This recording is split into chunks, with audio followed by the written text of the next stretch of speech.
Every kingpin on this channel had the same dream: get rich, stay rich, die rich. None of the 10 people on this list got what they wanted. They all made millions. Some of them made tens of millions.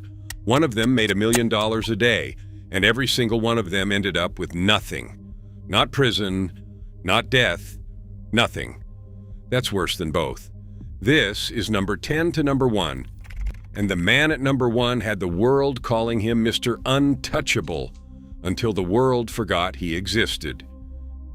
Number 10, Tootie Reese, Los Angeles, from the 1950s to the 1980s. Before Freeway, Rick Ross. Before the Crips and Bloods took over the drug trade. Before crack cocaine turned Los Angeles into a war zone. There was one man who was considered the godfather of the black underworld in Los Angeles. Thomas Tootie Reese was the original kingpin of Los Angeles. In the 1950s and 1960s, when you mentioned drugs on the West Coast, you heard Tootie's name. He was the first black man in Los Angeles to run a large-scale narcotics operation. He introduced freebasing to the city in 1976, a technique that celebrities like Richard Pryor would later make infamous. Freeway, Rick Ross himself said Tootie was the man he wanted to be like growing up. But the crack era destroyed Tootie Reese. The young dealers who came after him, the Ricks, the monsters, the gangbangers with automatic weapons and Colombian connections, made Tootie look small. The amounts he dealt were nothing compared to the tonnage his successors moved monthly. A Los Angeles narcotics detective put it plainly. These new kids, once the 80s hit and these gangs hooked up with this dope, Tootie was nothing anymore. He became an old grandpa who lost his teeth and was not worth anything anymore. The godfather of Black Los Angeles became a dinosaur. He was arrested by the DEA in 1983, selling 2 kilos to an undercover officer. The man who built the blueprint was swept aside by the machine he created. Number 9, Donald Goines, Detroit, Michigan in the 1970s. Donald Goines didn't just live in the streets, he wrote about them, and he did both at the same time. Goines was a heroin addict who turned his addiction and his street knowledge into a writing career that produced 16 novels in 4 years. 16 books: Dope Fiend, Whoreson, Black Gangster, Never Die Alone. He wrote about the world he lived in, about pimps, dealers, addicts, and hustlers with a rawness that nobody had ever put on paper before. His books sold millions of copies. They became the foundation of an entire genre, street literature. Tupac Shakur was developing a film based on Goines' life before Tupac was killed. Goines' novels are still in print today, 50 years after his death. But Goines never saw a dollar from his legacy. He spent every cent he earned on heroin. He was using while he was writing. He would finish a chapter, go score, come back, and write another chapter. The typewriter and the needle lived side by side. On October 21, 1974, Donald Goines and his girlfriend, Shirley Saylor, were shot and killed execution style in their Detroit apartment. Goines was sitting at his typewriter when the bullets hit him. He was 37 years old. The case has never been solved. 16 novels, millions of copies sold, a literary legacy that influenced an entire generation. And the man who wrote them all died, broke, addicted, and murdered at the machine that was supposed to save him. Number 8, Billy Joe Chambers, Detroit, Michigan, the 1980s. The Chambers brothers, Billy Joe, Larry, Otis, and Willie, built one of the most profitable drug operations in Detroit history. They came up from Marianna, Arkansas, a tiny town in the Mississippi Delta, and turned Detroit's east side into a crack empire. At their peak, the Chambers brothers were making over $1 million a day. They employed over 500 workers. They operated out of fortified crack houses across the city. They were so organized that the U.S. Senate called their operation one of the most sophisticated criminal enterprises outside of the Italian mafia. And then the feds came. In 1988, a massive federal sweep took down the entire Chambers operation. All four brothers were arrested. $55 million in assets were seized. The empire that made $1 million a day was dismantled in a single coordinated raid. Billy Joe Chambers was sentenced to life without parole. His sentence was later reduced, and he was released in 2020 after serving over 30 years. He came home to a city that had moved on. The crack houses were gone. The money was gone. The empire was gone. The man who made $1 million a day came home with nothing but 3 decades of prison behind him. Number 7, Guy Fisher, Harlem, New York from the 1970s to the 1980s. Guy Fisher was a member of Nicky Barnes' Council, the 7-man organization that controlled Harlem's heroin trade in the 1970s. But Fisher did not just sell drugs, he bought the Apollo Theater. The Apollo, the most famous black entertainment venue in America, was the stage where Ella Fitzgerald, James Brown, and Stevie Wonder performed. Guy Fisher owned it, a drug dealer from Harlem owning the beating heart of black American music. He also owned nightclubs, real estate, and legitimate businesses across New York. He lived in a penthouse. He drove luxury cars. He was one of the most visible black men in the city, a man who moved between the criminal underworld and the entertainment world as if he belonged in both. Then, Nicky Barnes cooperated with prosecutors. Barnes gave the feds 109 names, and Fisher's was one of them. He was convicted in 1985 on drug trafficking and murder charges, and he was sentenced to life without parole. The Apollo was seized. The nightclubs were seized. The real estate was seized. Every dollar, every property, every piece of the empire that Guy Fisher had built was taken by the federal government. Fisher is still alive, still in federal prison, still serving life without parole. The man who once owned the Apollo Theater has been inside a cell for over 40 years, and the Apollo is still standing on 125th Street with someone else's name on the deed. Number 6, Maurice Phillips, Philadelphia and New Jersey, the 2000s. Most people have never heard of Maurice Phillips. That's because he didn't fit the prototype of a kingpin.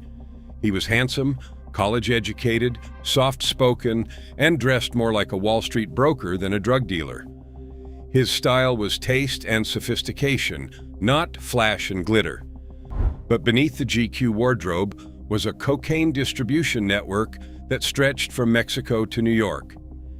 His operation generated over $30 million. He had properties in 5 states and a dozen bank accounts. One witness described spending 2 days counting $3 million in cash, piled in shopping bags, in the basement of a North Jersey home, and that was just one counting session. Phillips's mantra was 3 words: music, sex, millions. He threw parties that cost $20,000. He attended NBA All-Star Weekend every year with an entourage. His Mexican supplier alone provided him with over 1,400 kilograms of cocaine. Then his girlfriend flipped. Channel Cunningham, his Philadelphia business partner and lover, became a government witness and gave the feds everything: names, amounts, locations. She told the jury Phillips had $11 million stashed away. Every dollar was seized. Every property was taken. Phillips was sentenced to life in prison. At his sentencing, he showed no remorse, lashing out at a flawed and tainted justice system. But the system had his money, and the woman he trusted had given them the map to find it.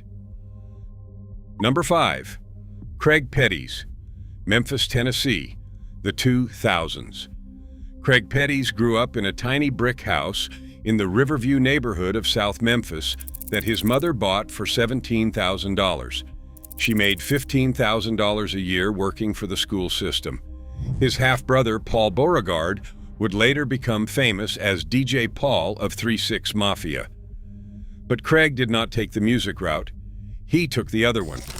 By his mid-20s, Petties had built a drug empire spanning 8 states. He was the first Black American ever accepted by a Mexican drug cartel, working directly with Edgar LaBarbie Valdez Villarreal of the Beltran Leyva cartel and associates of El Chapo's Sinaloa cartel.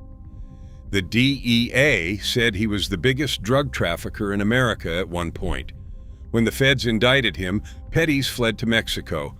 He got plastic surgery to change his appearance. He lived in an upscale subdivision with a personal driver, a chef, a nanny, a personal trainer, and armed cartel bodyguards.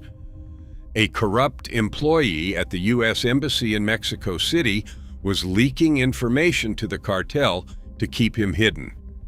They caught him in 2008. He was extradited back to Memphis. He received 9 life sentences.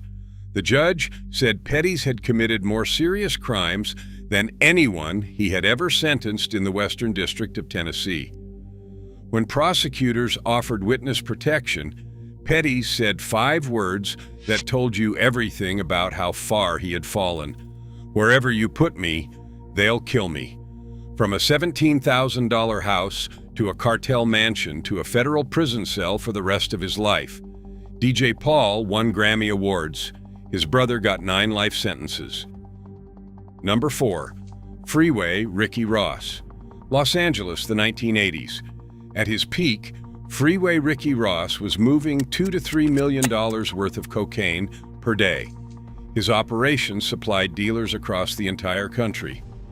The CIA connection to Nicaragua funneled cocaine directly to him through a dealer named Oscar Danilo Blandon. He was illiterate, could not read or write, and he was running one of the largest drug operations in American history. And then the same government that supplied him destroyed him. Ross was arrested, sentenced to life. He fought the sentence from inside prison, teaching himself to read by studying legal textbooks in the prison library. He eventually got his sentence reduced, and he was released. He came home to nothing, penniless. He moved between living in his car and sleeping at his mother's house. His properties had been seized.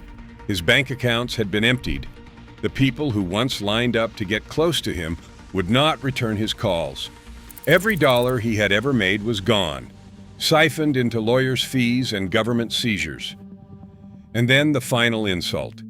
While Ross was sitting in a federal prison cell, a former corrections officer named William Roberts took his name and became the rapper Rick Ross. The man who used the name sold millions of records using the real Rick Ross's identity.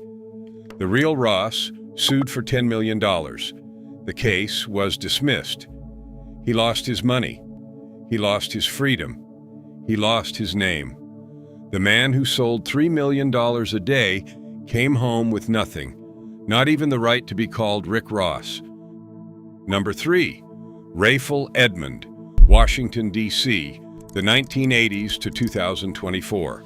He controlled 60% of Washington, D.C.'s cocaine supply. His operation generated $300 million a year. He employed over 150 soldiers. He spent over $450,000 at a single Georgetown clothing store. He got 3 haircuts a week. He had the best seats at every sporting event in the city. Then they locked him up. And the fall was total. Edmond was convicted and sent to maximum security. He kept dealing from prison, using pig Latin on the phone, setting up deals between D.C. dealers and a Colombian inmate's connections. He got an additional 30 years for that. Then he did the thing that destroyed his legacy forever. He cooperated. He gave up over 100 names. He testified against his own people. He became a federal informant and entered the Prison Witness Protection Program. In exchange, they released his mother, who had been serving a 14-year sentence for her role in his operation. On December 17, 2024, Rayful Edmond III died suddenly at a halfway house in Florida. He was 60 years old. He had been transferred there just 4 months earlier. He had a heart attack. $300 million a year. The man who made Washington, D.C., the murder capital, dead in a halfway house in Florida at 60. No empire, no money, no legacy except the destruction he left behind. A teacher in Washington, D.C., once said that the youth of this city know more about Rayful Edmond than great civil rights leaders, and the man she was talking about died in a halfway house with nothing. Number 2, Frank Lucas, Harlem and New Jersey, from the 1970s to 2019. Frank Lucas claimed he made $1 million a day at his peak. The DEA estimated his net worth at $52 million, most of it stashed in Cayman Islands banks. He owned a 7,000-acre ranch in North Carolina, office buildings in Detroit, apartments in Los Angeles and Miami, a fleet of luxury cars, a $100,000 chinchilla coat with a matching $25,000 hat. Denzel Washington played him in the 2007 film American Gangster. Lucas was on set every day, coaching Denzel on how to hold a gun, how to walk, how to carry himself. But the movie was the peak of his second act. By then, everything from his first act was already gone. After being arrested in 1975, Lucas cooperated with the feds and gave up over 100 names. He got out in 5 years. Then he was caught dealing heroin again in 1984 on a much smaller scale and served 7 more years. By the time he was finally free, the millions were gone. The properties were seized. The ranch was taken. The cars were sold. The coats were in an evidence locker somewhere. In 2012, Frank Lucas, the man whose net worth was once $52 million, was caught trying to cash a $17,000 federal disability check twice. He came to court in a wheelchair. He was sentenced to 5 years probation because the prosecutors felt sorry for him. From $1 million a day to scamming $17,000 from the government. From Denzel Washington playing your life on screen to sitting in a wheelchair in a Newark courtroom trying to double-dip a disability check. Frank Lucas died on May 30th, 2019, in Cedar Grove, New Jersey. He was 88 years old. His final net worth was $500,000. That is less than the chinchilla coat he wore to the Ali Frazier fight in 1971. Number 1. Nicky Barnes, Harlem, New York, from 1977 to 2012. In 1977, Nicky Barnes put himself on the cover of the New York Times Magazine, arms crossed, smiling. The headline read, "Mr. Untouchable." At that moment, he was worth over $50 million. He owned 200 suits, 100 pairs of custom shoes, 50 full-length leather coats, a fleet of luxury cars that included a Bentley, a Maserati, a Mercedes, and a Citroën. His jewelry alone was valued at $7 million. A president ordered his arrest. He got life without parole. From inside prison, Barnes watched his counsel steal his money and his lieutenants steal his women. His wife started sleeping with his partner, Guy Fisher. Everything he had built was being dismantled by the people he had trusted to protect it. Barnes made a decision. If they were going to take everything, he would make sure they lost everything too. He contacted federal prosecutors and gave them 109 names.